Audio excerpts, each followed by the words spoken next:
You're watching Amador County's local television network, TSPN. And coming up next is Amador This Week. What's going on? Who's doing what? Find out on Amador This Week. What's all the news? Who's got the views? It's here on Amador This Week.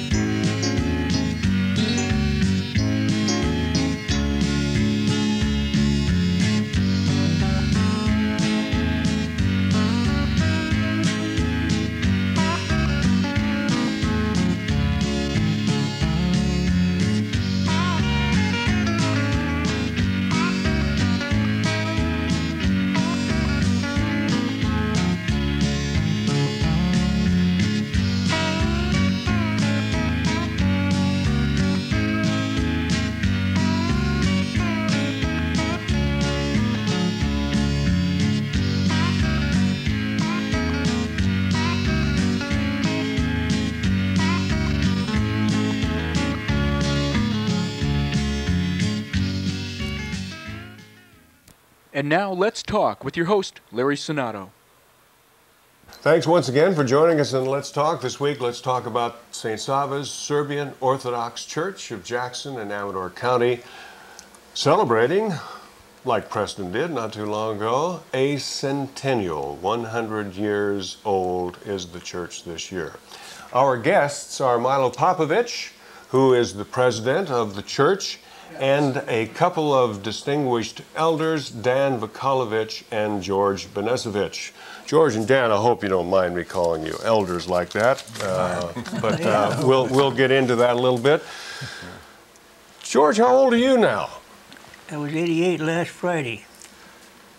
Have you lived in Amador County all the time? Born and raised in Jackson. Oh my golly, you've seen a lot of history that this church has done, haven't you? We're going to find out a little bit about that. Are you retired yet, George? Retired in 71. Oh my golly. What have you been doing since 1971? I see you sitting up there on the porch quite a bit all the time. Huh? I do a lot of that. I earned it, I believe. I guess you did. What was your last job? For the county, I think it was, wasn't it? Worked for Amador County in the Treasurer and Tax Collector's office. I was the Chief Deputy under Elmer Evans. Oh my golly, I think you've done a few other things in your 88 years here in Jackson. What else have you done besides work for Elmer? I worked on and off for Spinetti Brothers. At that time it was Spinetti Brothers, not Spinco. For almost 50 years. I worked for the PG&E, and I worked for standard stations down at that Jackson City, Petrovich Park now. There was a service station there. I worked there 8 years. I run Buckhorn Lodge for 3 years. Yeah. And then I came back to Jackson. I was working for Spinco at the time, and in 1957, I fell off my roof and damaged my hip. And, oh my gosh. And I was putting up antennas at that time, television antennas for the store, and I couldn't go back climbing on roofs and everything. So Elmer Evans' dad passed away up at Feather River on a convention, and Elmer was made treasurer. So you came aboard. And he came down and asked me to go to work for him. You've lived here all your life, and see, when I got here 30 years ago, the county was 11,000. I think it was that for a long time, and now it's 3 times that big. You're an old timer. Does that bother you at all? Well, yes and no.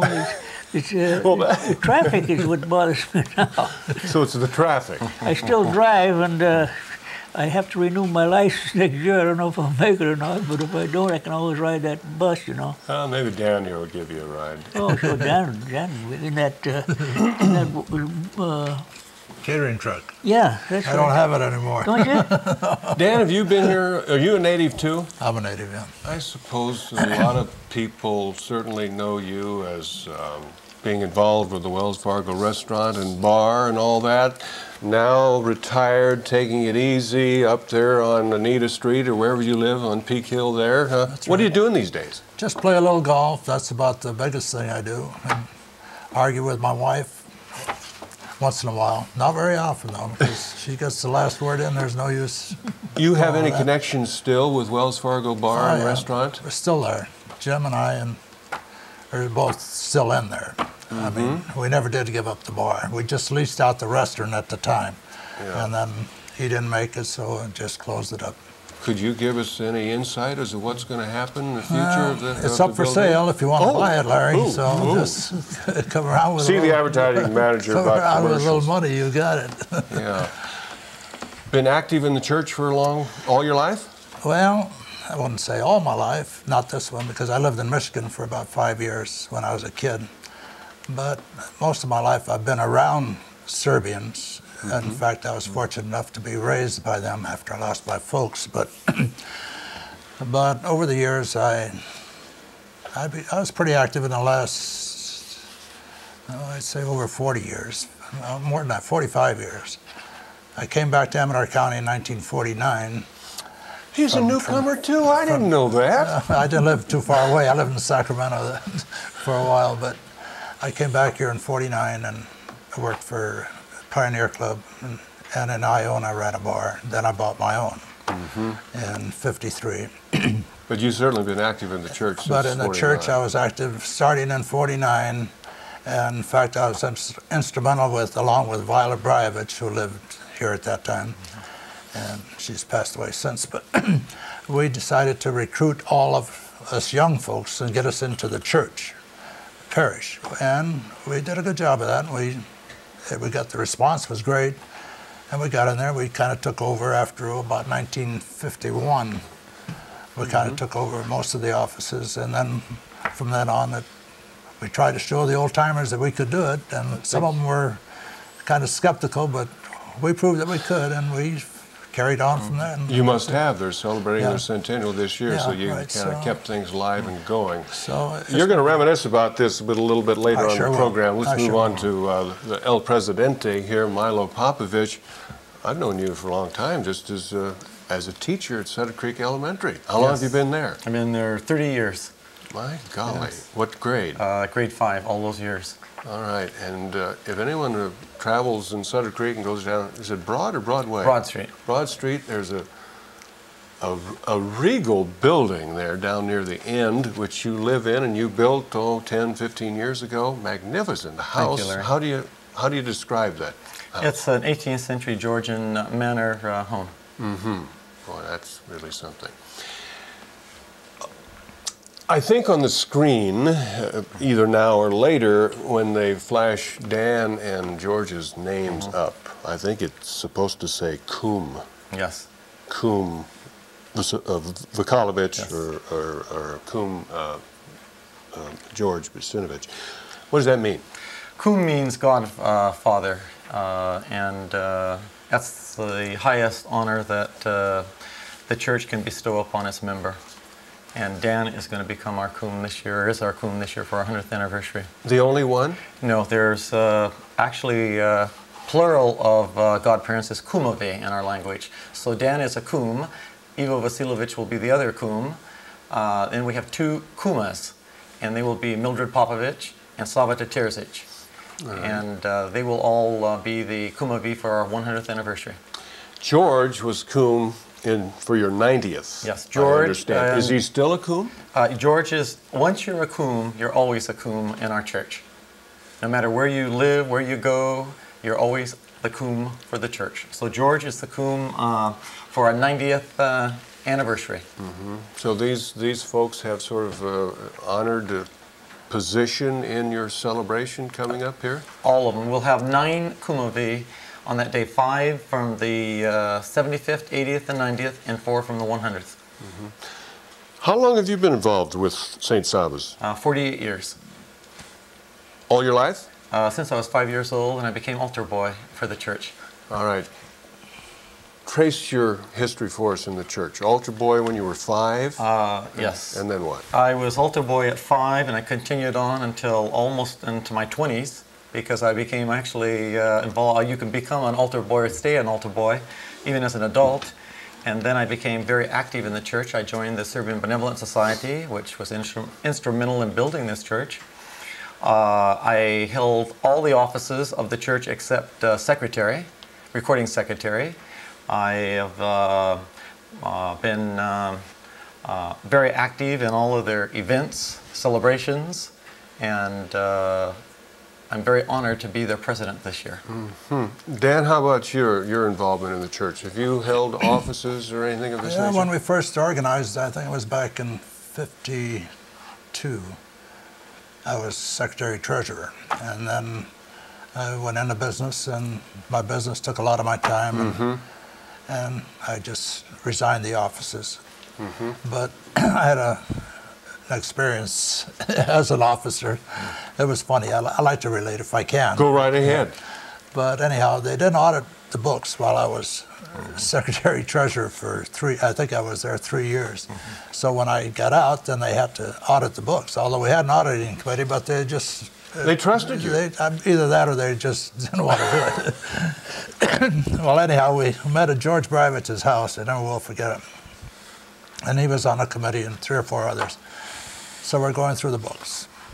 Well, after 3 years, I was $9.91 short. And this one fellow, Steve Banicevich, who was a stickler, and he was supposedly a CPA and all that stuff, you know. There has to be a reason for $9.91. We want the reason. And he kept us there for 4 hours trying to find my $9.91. I offered to pay it so many times. That didn't work. So in the end, they says, forget it. That's how we got out of there. I never did pay the $9.91. But I like to tell that story. George, how about your involvement in the church over the years? I was an officer in the church. I never did hold an office, but I was trustee in the church during the services, stuff like that. That's the only time that I didn't hold any office, period. Before I move on, another thing you all have in common, your last name's in an itch. Now, why is that, Milo? Well, my dad... Popavich, I mean, what does itch mean in Serbian or Slavic or Slavonic? Well, my dad told me that, like, Vich means like son of, Papa. In my family, the eldest son was always a priest until my dad broke that line by coming to America in 1910. And he was the eldest son, and so his other brothers did not have to worry about becoming a priest. So in 1910, we broke our line of about it went back about 800-900 years. Oh my gosh. So it means son of Papa, son of a priest. But does the itch or Vich, that's basically son of? Well, that's what, like Petrovich would be like son of Peter, or... What would your name be? Vuk, which is in Serbian is a wolf. Wolf. Really? Yeah. Wow. George, yours? I don't know. Panissa? Ben, I don't know.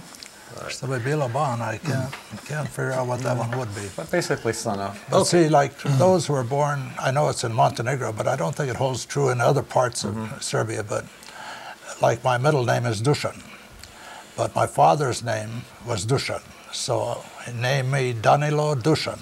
And my middle name, I take my father's name, that way they know that I am the son of Dusan Vukajlovich. Serbia's in the news these days, and we won't talk about that, but Serbia, exactly what does it mean? You mentioned Montenegro and Dalmatia, Macedonia. What is a Serb? Those are all parts of Serbia. But see, at one time, Montenegro had their own king, their own kingdom and everything, and their own princes. And it was a country within a country. In other words, a country within Yugoslavia. All right. Which is what it amounts to. So.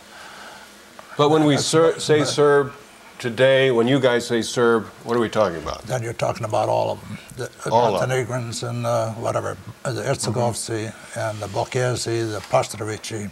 Those are all different. Not Croats, they're Catholic. No, they are, yeah, right. That's different. But That's different. So all the Orthodox We're Serbian Eastern Orthodox. Eastern Orthodox. Those mostly are Serbians. All right, let's get to, in the balance of this part here, let's talk a little bit about the history of St. Sava's. We said it was, this is a centennial. What are the dates, by the way, and then we'll get back to it later. The date of the centennial is going to be August 5th, 6th, and 7th. All right. Exactly what are we celebrating? What are you celebrating? Well, we're celebrating a spiritual history here of 100 years, and also a celebration of our heritage that we've kept alive for 100 years in this community. All right. What happened 100 years ago? Miners came to this community to work and to make a living. And at that time, we had a visiting missionary by the name of Father Sebastian Davovich, who thought that this community needed a Serbian church. And That's kind of interesting. Let me stop you right there, because I suppose Father Davovich, he was stationed in San Francisco then, I understand. I suppose he visited a lot of places. yes, he did. He was There were Serbians all over, Slavic, Slavonians. Yes. And I wonder what it was about Jackson that maybe he, he persuaded the Jacksonians to do this and not Nevada City, Grass Valley, Placerville, whatever. It could have been that Jackson was close to San Francisco. It was a very busy, important mining community. And we had a lot of Serbians in this Do area. you think more Serbians lived in this area than maybe some of the other Oh, yes, counties? definitely. Don't you think? Oh, yeah. I think so. There were a lot of them there. Yes. So it seemed to be a center then of Serbian culture, and so Right. that's why I Father would say that. Sebastian kind of pushed to have a church built here. and Well, by then golly, also, if I may interrupt, Sure. there was Serbian cemetery was there before the church was there. And that's when Sebastian Davovich told them that they should have a church right in the middle of that property, and that's how it came about. was it customary to have a cemetery without a church? In other words, were there Serbian cemeteries in other places that never got churches? Oh yeah, Angels Camp for one, although they have a Serbian church, but their cemetery is away from the church. Because they only had a small parcel of land to put the church in anyway. This is a rare thing, wasn't it, for the Serbians to have a church? How rare was it? Well, It was rare because it was, these people worked maybe 6 days a week, earning maybe 2.5 a day. And it was not easy to collect the money to first buy the property and secondly to build the church. So it was a real spirited effort on the behalf of the small group of members or a group of men that decided that they wanted this church very badly. And they went out to collect the money, buy the land, and begin building it. was this how many churches like this were there when they were building this church? This was the first. The first where? This was first in Jackson. It's actually the first Serbian Orthodox church on the United States and Canadian continent. In 1894. Yes. Now, why isn't that relatively late? In the history for the first church to be established? Why do you think that is? Well, I think that the people just went from one camp to another camp. They worked. People really did not really start settling down, and finally you ended up having an individual like a missionary like Father Sebastian who just encouraged them to build. And it was because of Father Sebastian Davovich that they built this first church in Jackson, California. We're talking about the first church. Probably be a good timely thing to bring up. You want to show the photograph of the original. Yeah, this is it right here. Tell us about what we're seeing here. Everyone has seen photographs probably of Yes. the church, but this one is real special. Tell us why. Yeah. This one was built in 1894, and if you look at this particular church, it does not even have the vestibule that's in the front. And it was made, all the brick was fired right on the property. Right down here in the corner is a gentleman who built it. And his Mr. name was Fortner. Mr. Fortner. And he built that particular church, and the cupola on the top was made of redwood. Right up here. And it rotted, decayed over the period of years. And so they tore that off, and the present day bell tower you see was put in its place because we could not find any artisans to rebuild that. I wonder about that. I might ask you another question. This is the onion kind of dome, which is characteristic of Russian architecture, Yes. is it not? Yes, Okay. definitely. Which leads me to the question that this church was sort of organized in 1894 with a great deal of Russian involvement. Explain that. Dan, can you enlighten us on that? I think he can do better than All I right, can. let the president do it. Okay. Well, it was because that we had no Serbian bishops here in America at that time. And so when we built this church, we wanted it consecrated and blessed. And so we asked our Bishop Nikolai from Alaska if he would come down, bless this church for us, and he did. His was the closest Orthodox diocese. Is that the reason they were involved? The closest bishop that we had in the United States, yes. We had no Serbian bishops in the United States up to that time. He was Russian. Yes. Russian Orthodox bishop. How did you get Saint Sava name from the Russian Orthodox bishop? Because Saint Sava is the patron saint of Serbia, isn't it? That is correct. And because it was built by Serbians, even though it was consecrated and blessed by the Russian bishop, we took our patron saint, Saint Sava, because he meant a lot to our people. And so we chose Saint Sava because he was a great hero to our people, and we named it Saint Sava. One other thing we'll touch on as far as the history is concerned. As far as I know, until 1922 or 23, the actual church and cemetery was owned by the Russian Orthodox Church. Then something happened. The local people went to court, and I guess they got the deed to the property or something. Yes, they got the, yeah. In 1923, it was all settled in court, where we ended up with the property in our name. And and it was relinquished by the Russian bishop and diocese. Did that have anything to do with the Russian Revolution that had occurred and communism had taken over Russia? Was that involved in this thing at all? I don't think so at all. No, Yeah, all right. It was just just a wish to make sure that that property belonged to Serbians. Was there any going back to the Onion Dome now? I see pictures when they had the Argonaut disaster. In 1922, Yes. It's still the Onion Dome. Yes. Not long after that, and I presume when the Serbians actually got ownership of that, they said, we want to get rid of that Onion Dome symbol, at least this is my interpretation, and we want to put something that's more Serbian. Am I right or wrong? You're wrong. It was really that the Onion Dome itself decayed. It was made of wood, it decayed, and then because we could not find any artisans to rebuild it like that, we used the local artisans, craftsmen, to build the block bell tower. Okay. We'll continue our conversation with our guests about St. Sava's Serbian Orthodox Church and its centennial coming up in August in just a moment. Are you enjoying the retirement you deserve? With financial independence, increasing income for monthly expenses, shelter from taxes, protection of your savings, and a secure estate. When it comes to your financial needs for a secure retirement, Edward D. Jones & Company has the solutions. For convenient personal service, call your local investment representative. Your local investment representative is Dan Young in Jackson. Call 223-0198. Hi, I'm Chuck Lawrence. If you ever thought about kicking your tobacco habit, now is your chance. Join us for a free 5-day program that will teach you how to stop chewing or smoking, how to deal with the urge to use tobacco, and your symptoms of recovery. This program comes to you in your home.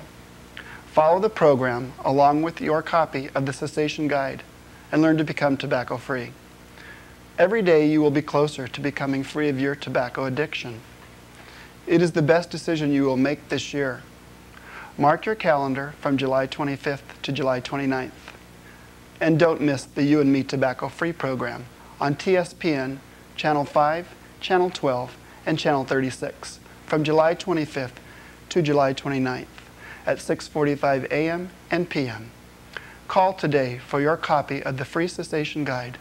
Call 223-0714 today. This is a program of the American Lung Association of Sacramento Immigrant Trails and TRAC, Tobacco Reduction of Amador County. Just a reminder that You and Me Tobacco Free airs 15 minutes earlier than TSPN's normal program startup. That's 6:45 a.m. and 6:45 p.m. Cessation guides are still available at the TRAC office.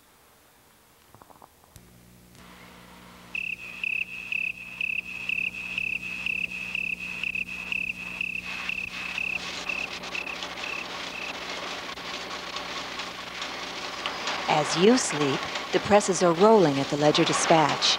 Another edition is making its way to your door thanks to our local team. Yeah. Are we going to bring these up in color on here? That'd be a good idea. They're working for you, bringing you all the news and shopping information you expect from your hometown newspaper. So call and make the Ledger-Dispatch part of your day.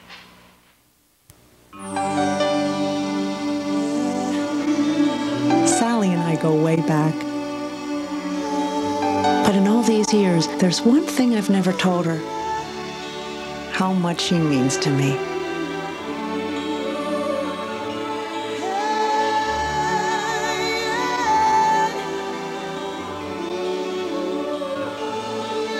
It's easy to let that special someone know how much you care. Simply give Gordon Hill Flower Shop a call today at 223-0123. And now back to Let's Talk with your host, Larry Cenotto. Thank you for staying with us on Let's Talk. Our guests this week talking with me about the centennial of St. Sava's Serbian Orthodox Church. Milo Popavich, the president of the society and the church, and two distinguished kumas of the church, Dan Vukajlovich and George Banicevich. Let's talk about the church, this part, gentlemen, presently. So the folks get a grasp. They sort of know how it got started 100 years ago in 1894 when Father Dabovich came up from San Francisco and got it going, built the church building itself, that little beautiful white church that sits out there in Newmanville, or Jackson Gate, or now Jackson, I guess. So let's talk a little bit more about, particularly from these two kumas, distinguished Coombs? Coombs, yes. All right, Coombs. I Yes. apologize. You know, some of their memories, some of the culture that they've had and things like that. But first of all, Mr. President, sort of give us a state of the church of St. Sava's today, as far as size, your priest, you know, just start telling us about it today. St. Sava membership is about 80 some right now. It's a nice membership. We have a priest that just retired in June, and we have a Who was that? Father Simonovich. Father Simonovich, he was my neighbor out where I yes. live, and I saw him just go back to Illinois. And now, right now we presently have a parish priest who's our temporary administrator, Father Budimir Angelic from Moraga, and he will be our administrator, temporary administrator, until about September, October, when our new bishop, Bishop Jovan, is installed, and then we will select a priest at that time. Where does the bishop get installed? The bishop is going to be probably installed in Los Angeles in the big cathedral down there. Mm-hmm. Sort of give us the status of the Serbian church in America, or some way that we can grasp how it's going. We're a very active group nationally. We're heavily populated in Chicago, Pennsylvania, Los Angeles, and we're very active in our religion, our culture, and we have about 170 churches. Mm-hmm. From priest, what happens after priest? What are the ranks? The order? The ranks, usually you'll have like a priest, you might have an archimandrite, then it goes bishop, from bishop to metropolitan, metropolitan to patriarch. The patriarch, our patriarch is Patriarch Pavle, his residence is in Belgrade, Yugoslavia, and he is our highest religious authority. Right. Probably a lot of us aren't that familiar with the Orthodox Church, including me, and I know a long time ago the two split, the Catholic Church, or Roman Catholic, and then the eastern part, I guess, split off to create the Orthodox, and it's been that way ever since. What distinguishes Roman Catholicism and Orthodox Catholicism? The difference would be, one difference is, at one time we were all very similar in our scriptures and things like this, and the way we ran the churches. When we had this split, the Roman Catholic Church, or Eastern Orthodox, the Roman Catholic Church priests did not marry, and where the Eastern Orthodox, Serbian Eastern Orthodox priests married before they became ordained as a priest. And a lot of our religion was much the same, and then as we split, things changed, and we just kind of adapted our own. But there's a lot of similarities. Probably been pretty tough to cling. Let's turn to Dan and George. I guess you could say, you know, there aren't that many Orthodox, I guess, in the United States.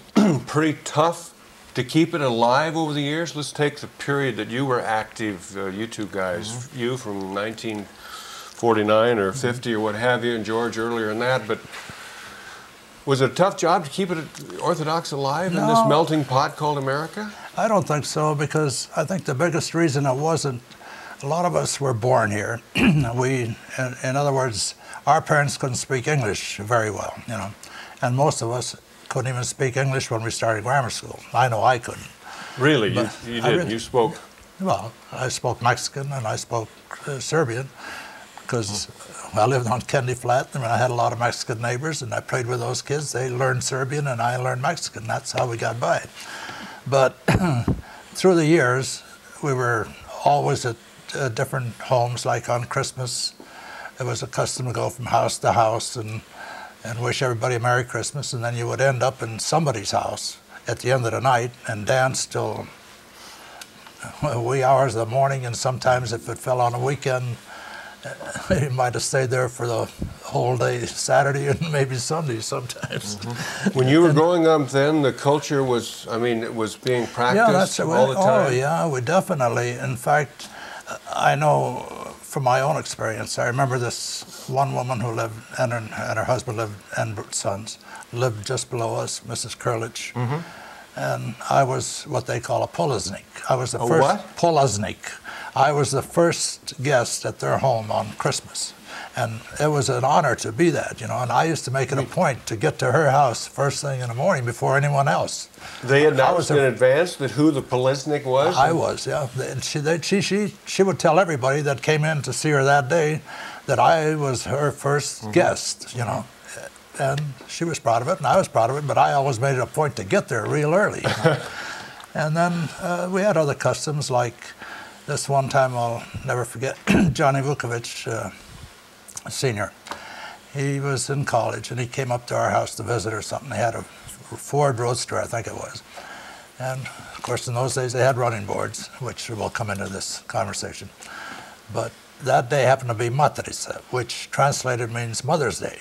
So if you visited a home, and if the woman of the house did not offer you a drink or food or some type of hospitality, then you had a rope in your hand and you'd tie her legs until she decided before feminism got started, I imagine. Yeah. So anyhow, by the time, and I told Johnny about this, so he and I started it, and by the time we ended up in Skunk Hollow in Sutter Creek, and we were going up to visit the Kurziches and the Miloviches and the Paraviches, they all lived in there, Joviciches, they all lived in that one street.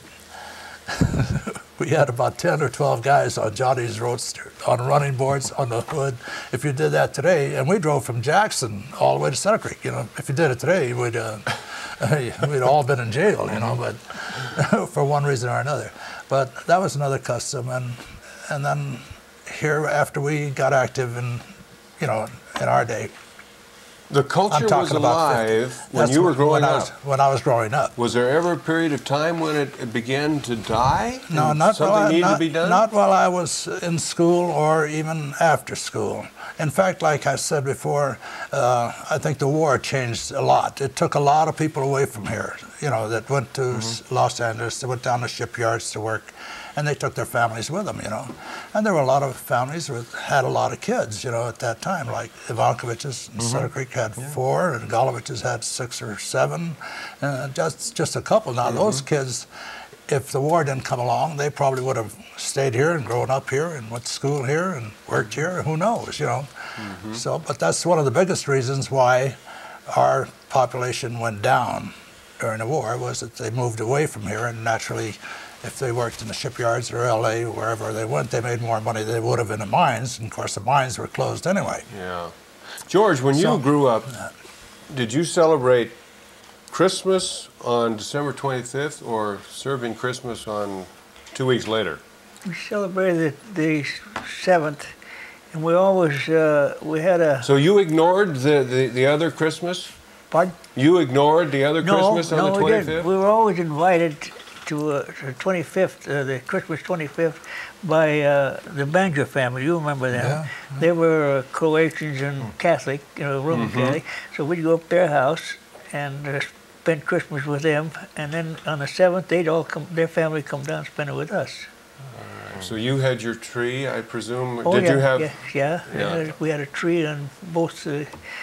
Up there, we'd enjoy their tree, and then we kept our tree up until after the 7th. What are some of the traditions you remember? You're 88, well, you Dan say, just and about, you've lived. About covered it all. Hey, there are lots of things. I mean, this shooting off of guns, every time. I mean, all this shotgun blast and everything. Why do you do that? I was never involved in that shotgun blast.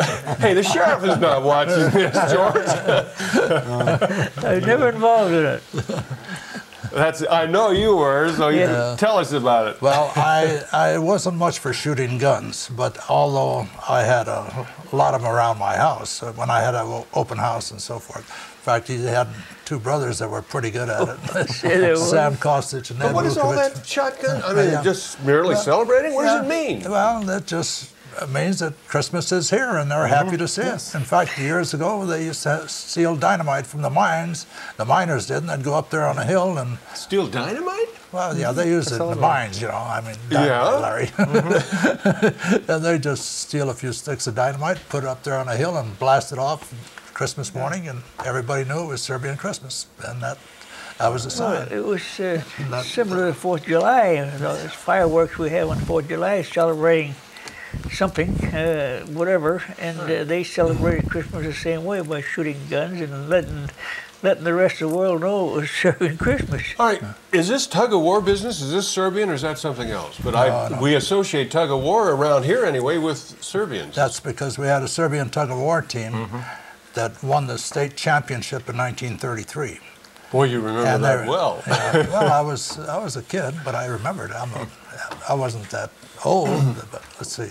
Where does this tradition come from, tug-of-war? I mean, well, that was a deal with the miners, I think. That wasn't a Serbian thing. Oh, it wasn't? No. It's just the fact that we had a lot of big men there, to lay down on the boards and pull, Of course, Sam Vukajlovich, who was Ned and Mel's father, he went around 325 pounds or so, and he had a brother who was Johnny Vukovich's father, and he came close to 300. Then they had a cousin, Kostic, who is Sam's father, and he was up there in 260 or 280, somewhere in there. Well, there were a lot of them. They weren't all Serbians on that Serbian team. There was a fellow by the name of Dallas, Jim Dallas. Yeah, I remember him. You probably recruited whoever would be on our team. Right. Then Bob Claridge, he must have went way over 200 and something. They were strong, though. The Serbians are certainly more social, it seems like, on the holidays. I mean, my gosh, when you were active at Wells Fargo, I mean, every year you had this big open house celebration that everybody, unorthodox and what have you, I think, could just go up there and help you. Everybody was a Serbian on that day. Yeah, it was the same way in high school. Everyone had an open house thing. I remember going to your house a time or two up there and others. Are the Orthodox more social? Is it? I don't think it's Orthodoxy that did it. I think it's just the fact that our people are good celebrators. That's all there is to it. So it was more a Serbian cultural thing than an Orthodox? They love to dance. They love to sing. I mean, and they love to tell stories and ballads. They used to sing. They had an instrument called the gusla. I should have brought mine. I never thought about Gusla? it. Gusla. Van Thiel, who used to be our music teacher in high school, he used to call it a Serbian violin, except that you put it between your legs, and it had one string right down, like, instead of a violin, you'd be up here. You just put it between your legs, and then they'd sing all these different war songs, ballads, And then they say that back in Europe, a good guslar, they called that, was a man who played the guslas. He was a guslar, would get on top of a hill And there's a lot of hills in, in Yugoslavia, I know. So anyway, they'd sing this song saying that the enemy is a certain distance away, and they'd go on to the next hill, and he'd warn the next hill, and that's how, that was their telegraph, you know. Communications, that's the way it was back there. What are some of your, I mean, you're not quite as old as these gentlemen here, but you've been involved in the church in a long, long time. Was there a time when the culture was dying? And what is its condition now? I never remember it ever dying. I remember as a small child, as Dan was talking about the celebrations, I couldn't wait for Christmas or Easter, not only to celebrate in my church, but I remember going from house to house and greeting everyone, wishing everyone a Merry Christmas. It was a time when I knew I was going to get my first soda for the year, because we never had any, we never got soda, only at Christmas time and on my Saint's Day, November 21st, St. Michael Archangel. That was the only time we ever had soda. So I got real excited. Because you were poor? Why? Well, probably because we did not, yes, we were poor, but not only that, my mother always seemed to always give us Kool-Aid. It was kind of a cheaper thing. And I was the one of 8 children. And so it was something very special to have a soda on Christmas or a soda on Easter, and it was real exciting to go from house to house and not only have my sodas, but also all the wonderful candy and the cakes and the rostula and the strudel that these wonderful ladies made, and that's what I remember about these holidays, and it continued on right up to now. It's still a very important part of my life. The traditions and the culture and the happy occasions. It's changed with time, but the traditions have not changed. These cultural things we're talking about, they're still going on? They're still going to happen this centennial year? They will happen this centennial year. And even though people have moved, people have died, we've kept the culture alive. Instead of going from home to home, we celebrate in our social hall now with a big, big gathering and sing, dance, and wish each other a happy, healthy New Year, and until the next Christmas and holiday. Any other thoughts about the culture and all these special rituals and things over the years? Dan, George? On Easter, our tradition was that we crack eggs. So it's just not Christmas, obviously it's year-round activities.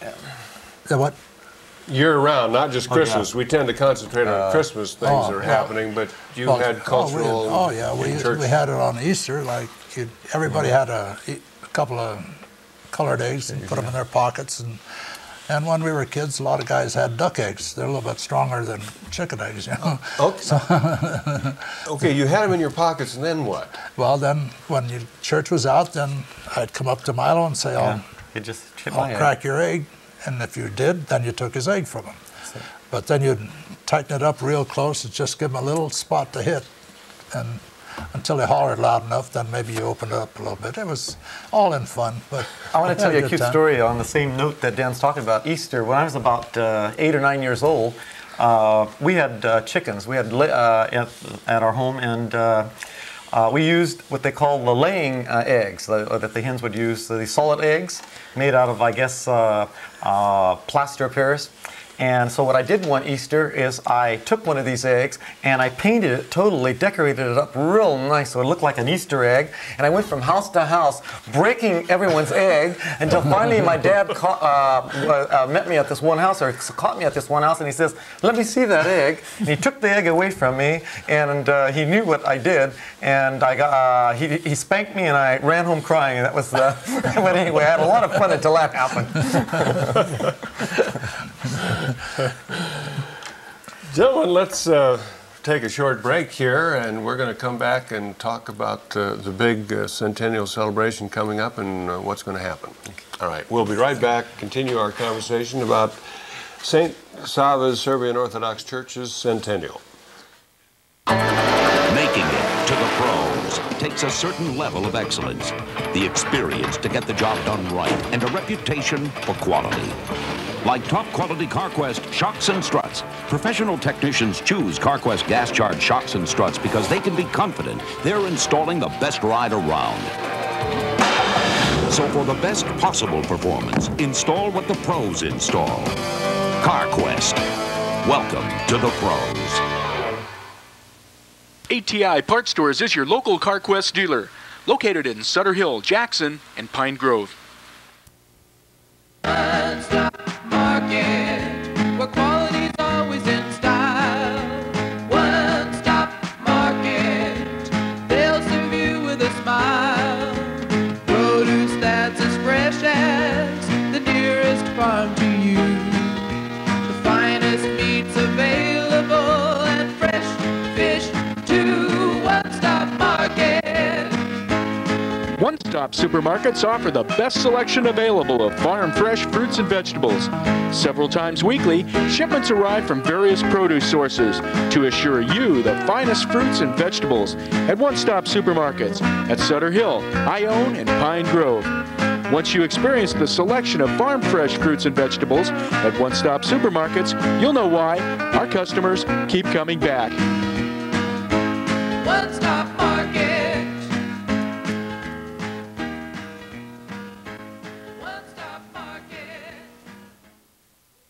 The Rainbow Water Store in Mother Lode Plaza, Highway 49, Jackson, has refillable containers conveniently sized to meet your family's individual needs. They have home delivery service and a water dispensing station outside their store. Rainbow Water, where dreams of an inexpensive, great-tasting beverage really do come true.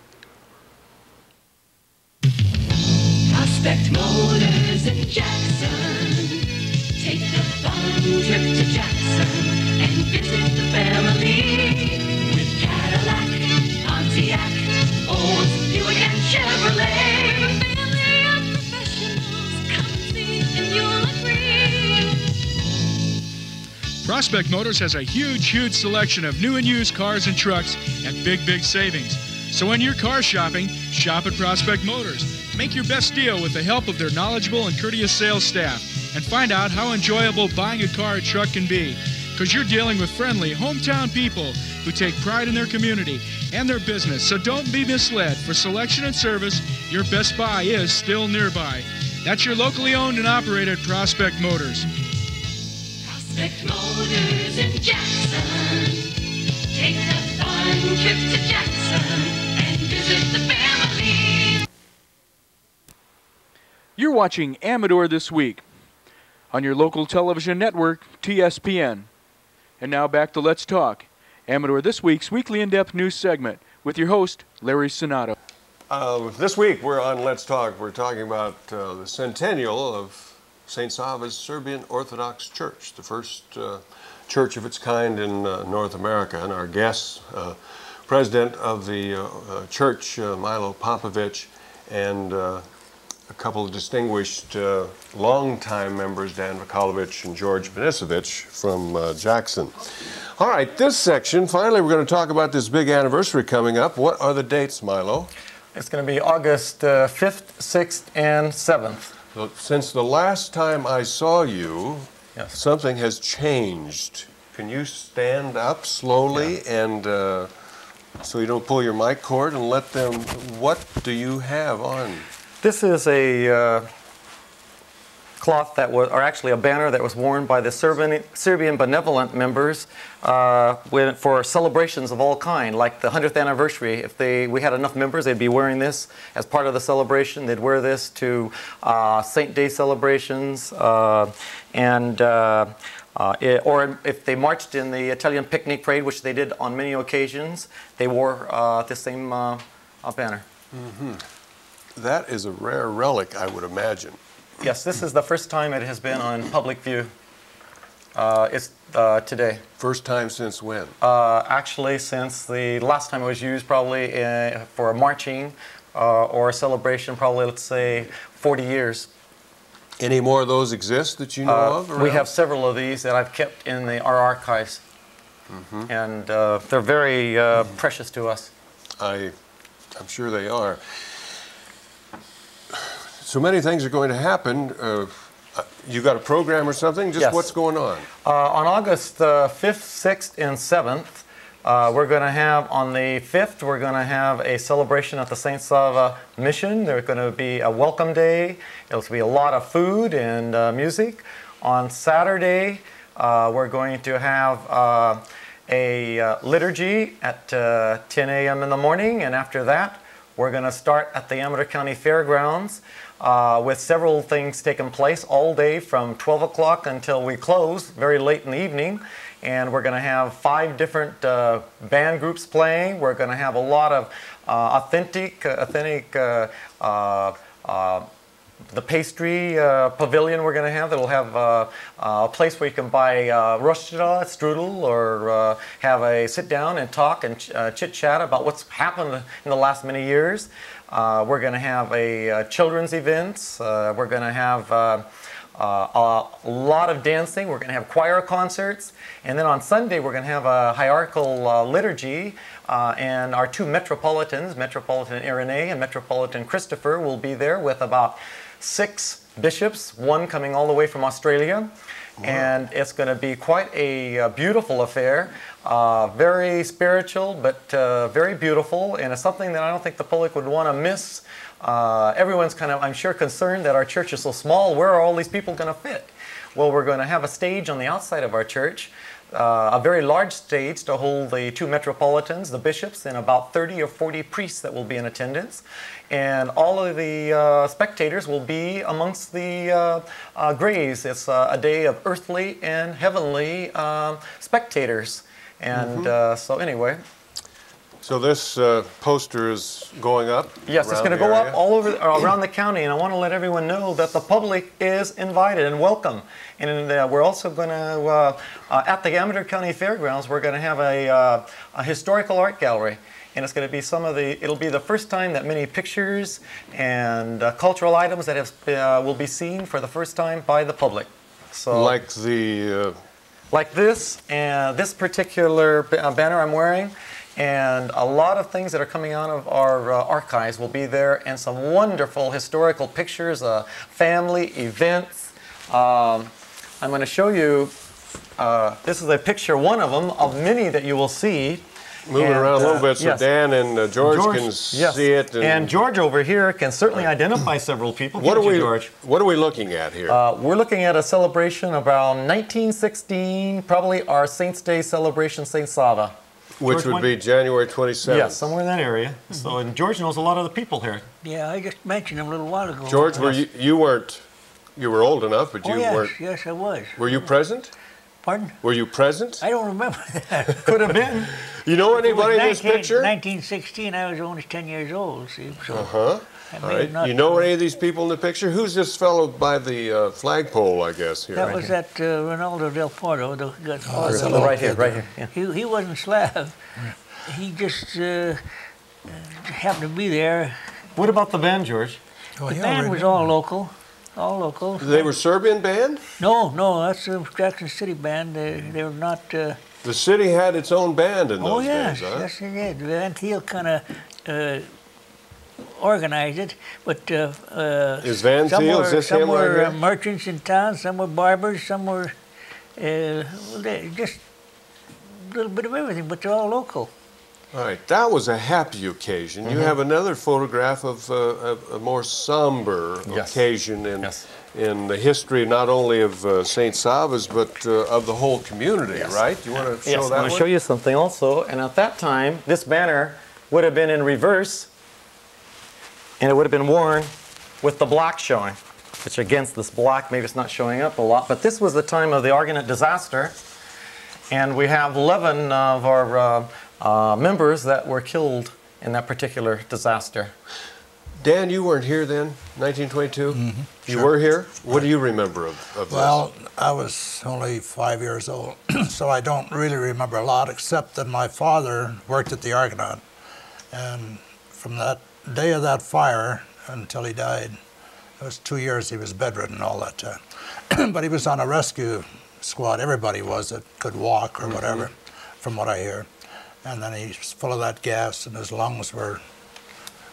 Milo, these are the dead miners from the Argonaut disaster that were Slavonic, Serbian. Yes. Actually, Kuma Stanisic's, her father was right here. This was Niko Stanisic that was killed in that particular disaster. George, you have memories of this. I was beginning, it was high school was going to start, and I was going to be a sophomore that morning. And when they found the men and recovered them from the mine and everything, I participated in the funeral part. They had a priest here, and he had said most of the service in Serbian, and I had a book and stuff there, and I'd translate it into English because there were a lot of people. They started off at the city cemetery and in a flatbed truck, and had them all on there, and then they buried the Methodists or Protestants, yes, and then they moved over to the Catholic and buried the Catholics there, and then they moved over to the Slav church and buried those last. Did you go to all three? No, I didn't. I had the honor, I guess you'd call it, wearing kind of a priest robe at the time. I had a little podium there, and I had this book, and I recited what was, similar to the... As a sophomore in high school? Sophomore in high school. Soon after that, didn't you have an opportunity to descend into the Argonaut mine? I worked one summer up there, 3 months, at the Argonaut mine, and top man. I never worked underground, but I was a top man, and we set down the lunch buckets and recovered them and counted the men as they went down, and count them as they come out to make sure that there was none missing. And one day I was on the afternoon shift, and I asked the foreman, Joe Mohorevich, Slav, if I could go down the mine. He said, sure. I said, well, I asked you because they just had the fire, and I was pretty particular who went down other than the workers. So I went down and went all through it. Went through the part where they found the 46 men, and then where they found... Oh, that was 3,500 feet down. Yes, it was. And I was going to be brave, and I going to ride the bale. Before I got down 100 feet, I was down at the bottom of this skip. I wish it was deeper. And water, going down that shaft, water leaking all over you, and all this and everything. And air was hard to breathe down there. No place for claustrophobia down there. Oh, huh? boy. Well, anyhow, I made this tour, and the next day I came to work, and Joe was standing there to send the men down. I went up and thanked him. I said, I'd like to thank you for letting me go down both times. And he said, you go down twice? I said, the first and the last, yes. I didn't want no part of the mine after that. All right. 2 historic photographs in the life of the church, the 100 years of the church. Are these going to be sort of making their debut during the Centennial? Do you have a lot of historic archives, relics that are going to be displayed and exhibited? Yes, Larry. At the Amador County Fairgrounds on the 6th and the 7th, we're going to have a art gallery of historic pictures, actually hats.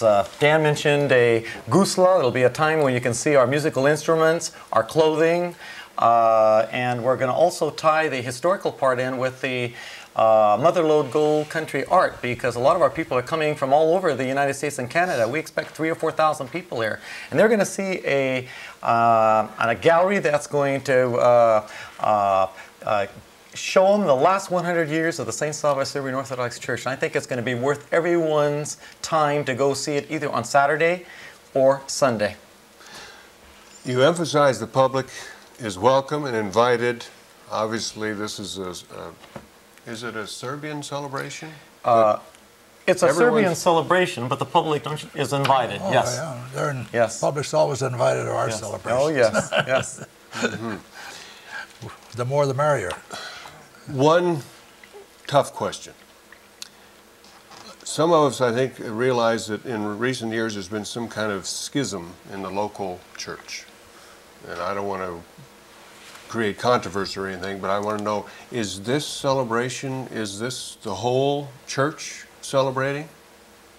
Yes, there's been just like a change in administration over the years, and what's happening right now is that everything is really falling into place. Our metropolitans are working together, we're working together, and we're all unified at this particular time for this 100th anniversary. That's certainly good news. Oh, yes. We've all Yes, been, we're happy. We've all been We're all happy concerned, for Yes. as you have, about that. So all of the Serbian church going to be celebrating the Centennial coming up. Exactly, yes. Right. And we invite you to attend and be there with us. You looking forward to it, Dan? Yeah, you bet. Yeah. It'll be a good time, really. I think George? it'll be great. Yeah. Anything we didn't cover, gentlemen, about this big event coming up, the Centennial of St. Sava's? I think we did it all that there is. It's getting pretty warm under these Oh, lights, yeah. isn't And we're it? all excited by this whole event. And, really, yeah. And it's good. We're all anxious. We're working real hard.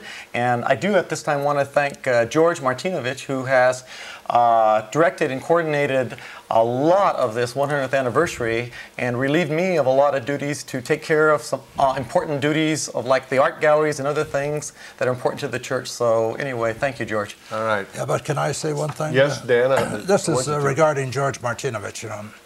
Now, my mother was... His wife is present I in know, the I studio, understand so she's be here, careful. but I'm all sure right? that she agrees with me because she's not quite like he is, you know. Oh. Although my mother was a Martinovich, you know, and he thinks that I'm related to him, but after tonight I wouldn't even claim him. He told me I had to wear a tie and a shirt and a jacket, and here I am, roasting to death. Yes, a hot summer night and hot lights and... I hope you hear that one, George. But we're enjoying ourselves, and we really thank you for being here. It's been great, and I appreciate Gentlemen, it. thank you very much for appreciate joining that. us. Yeah. Congratulations on the Centennial coming up. I think it's marvelous that you folks are retaining and keeping alive, you know, not only the religion, of course, but the culture of your fathers and grandfathers' country. I think that's tremendous, so we salute you. Thank you, Larry. Milo, Dan, George, thanks very much for joining us. Thank you. And the dates, once again, Milo, for the celebration. August 5th, St. Sava Mission. August 6th and 7th, Amador County Fairgrounds. All right, and the public is welcome. The public is welcome, yes. Gentlemen, thank you for joining us. Thank you. You bet. Thank you once again, ladies and gentlemen, for joining us on Let's Talk. We'll see you next time. You've been watching Let's Talk, Amador This Week's weekly in-depth news segment with your host, Larry Cenotto.